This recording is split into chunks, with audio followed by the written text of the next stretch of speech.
back to the channel. It's a beautiful day in Greensboro, North Carolina, so we're out having an adventure. Today, we're at Guilford Courthouse National Military Park. This is a free national park. There's an amazing visitor center, and there's tons of stuff to walk around and see back in these woods on the battleground.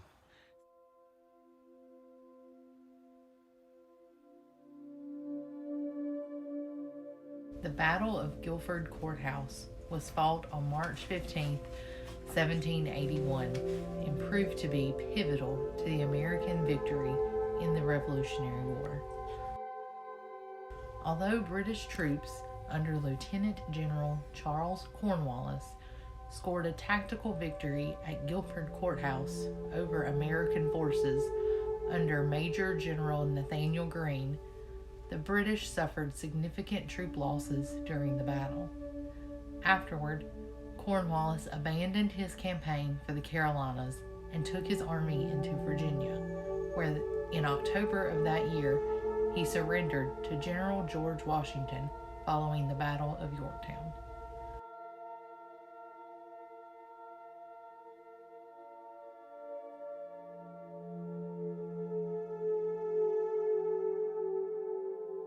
For the first 3 years, the American Revolutionary War was mostly fought with battles in the northern colonies.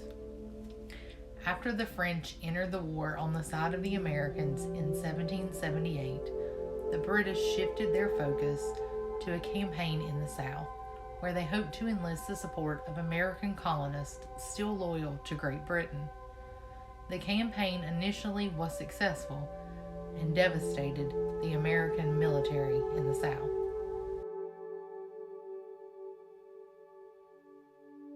The tide began to turn for the Americans in October of 1780 when a Patriot militia defeated a Loyalist militia at the Battle of Kings Mountain near present-day Blacksburg, South Carolina. In late 1780, General George Washington appointed Major General Nathaniel Greene to head the Continental Army in the South. Greene sent General Daniel Morgan and his troops to South Carolina, where they defeated Colonel Tarleton and his British troops at Cowpens. Following the Battle of Cowpens, Cornwallis pursued the Continentals across North Carolina before halting at the Dan River. The Continentals escaped into Virginia, where Greene focused on rebuilding his forces in preparation to face off against Cornwallis. By March 14th, Greene's soldiers had returned to North Carolina and were camped around Guilford Courthouse near present-day Greensboro, North Carolina.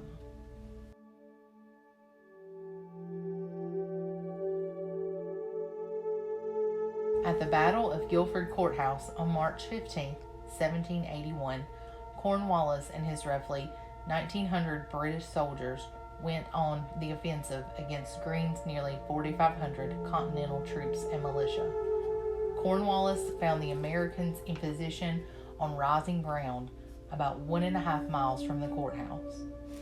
To his front, he saw large fields straddling both sides of the road, separated on the left by woodlands. Along the edge of the woodland, a fence was formed by the first line of American defense and a 6-pound cannon on each side of the road.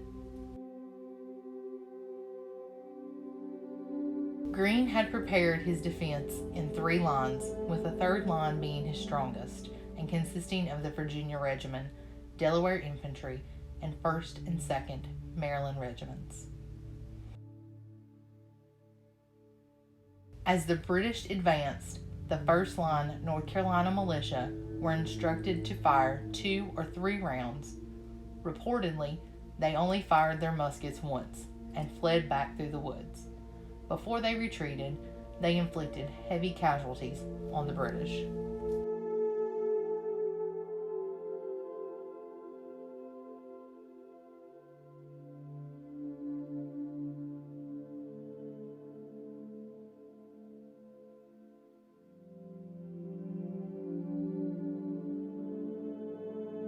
The British advanced onto the second line. meeting heavy resistance as they pushed around the flank and pursued the retreating line through the woods where they met the American third line. The battle raged for around 2 hours before General Greene ordered his troops to retreat, giving the British a tactical victory, but enabling Greene's army to stay mostly intact.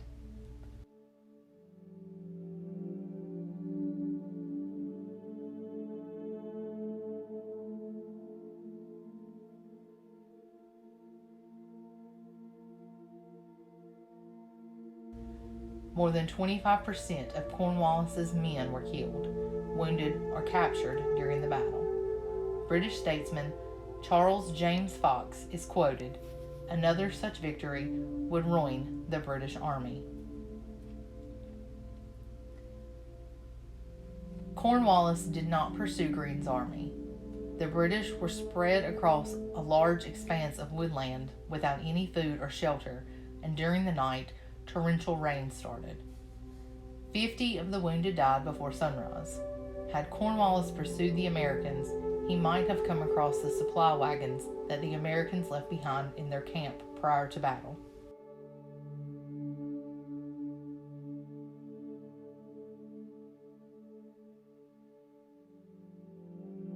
The British commander eventually led his troops into Virginia. There, on October 19th, 1782, following a 3-week siege by the American and French forces at Yorktown, Cornwallis was forced to surrender to General George Washington. The Battle of Yorktown was the last major land battle of the Revolutionary War.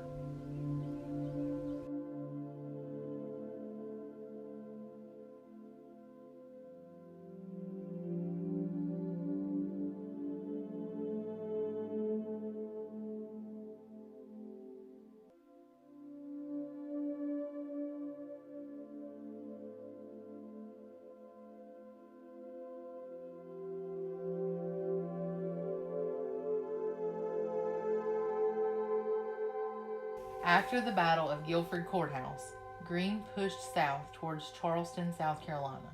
His main objective? To recover the southern states. Greene succeeded by the end of the year. The Revolutionary War ended in 1783 with the Treaty of Paris, in which Great Britain formally recognized the independence of the United States. It is believed that the blow to British forces inflicted by General Nathanael Greene greatly contributed to Cornwallis's surrender to Washington at the Battle of Yorktown.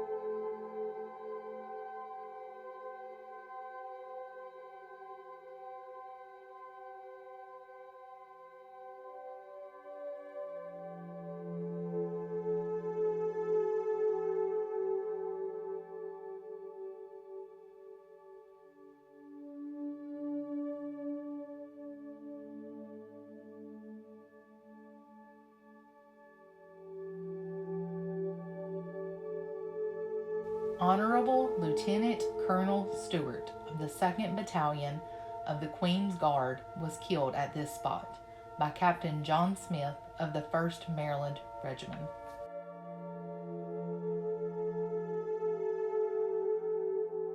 In patriotic commemoration of the visit of George Washington on his tour of the Southern States, 1791, marked by the North Carolina Daughters of the American Revolution, 1925.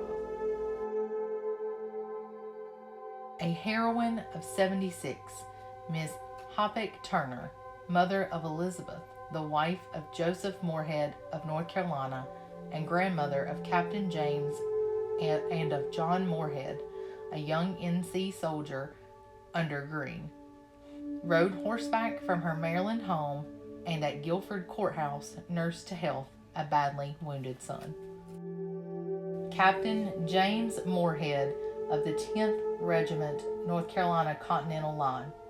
Battle of Stono, June 20th, 1779, Elizabethton, July 1781, born 1750, died 1815.